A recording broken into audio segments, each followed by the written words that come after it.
বন্ধুরা, দেখতেই পাচ্ছ এখানে আমি মাংস নিয়ে নিয়েছি। এটাকে ভালো করে ধুয়ে এটাকে রেখে জল ঝরিয়ে নিচ্ছি।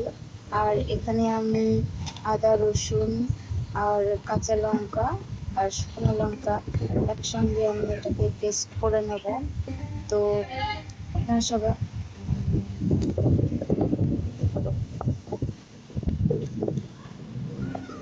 এটা একটু ঝাল হবে। এই মাংসটা একটু ঝাল হলে বেশি ভালো লাগে। এখানে আমি চই আর পেঁয়াজ কুচিয়ে রেখেছি। আর এখানে আমি আলুটা কেটে নেবো। তো আমার আলুটা কাটা হয়ে গেছে।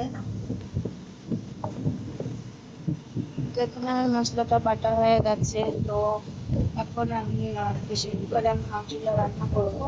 আর এখানে দেখো বাদিগুলো আমি জল দিয়ে সিদ্ধ করে নিচ্ছি। এটা তেল বেড়ায়, সেই জন্য সিদ্ধ করলে তোমার তেলটা বেরিয়ে যাবে।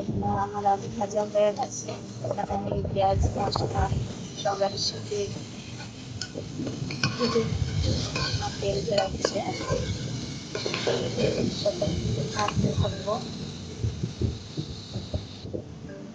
তো এখানে আমার মাংসটা আমি দিয়ে দিয়েছি।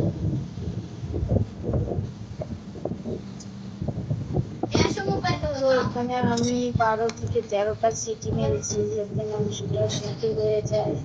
এই মাংসটা সেদ্ধ দেখতে দেরি লাগে। আমি রান্না করলাম, আমার রান্না কমপ্লিট হয়ে গেছে। যদি আমার ভালো লেগে থাকে তাহলে অবশ্যই সাবস্ক্রাইব দেবে। আর কমেন্টে তোমরা জানাবে কেমন লাগলো।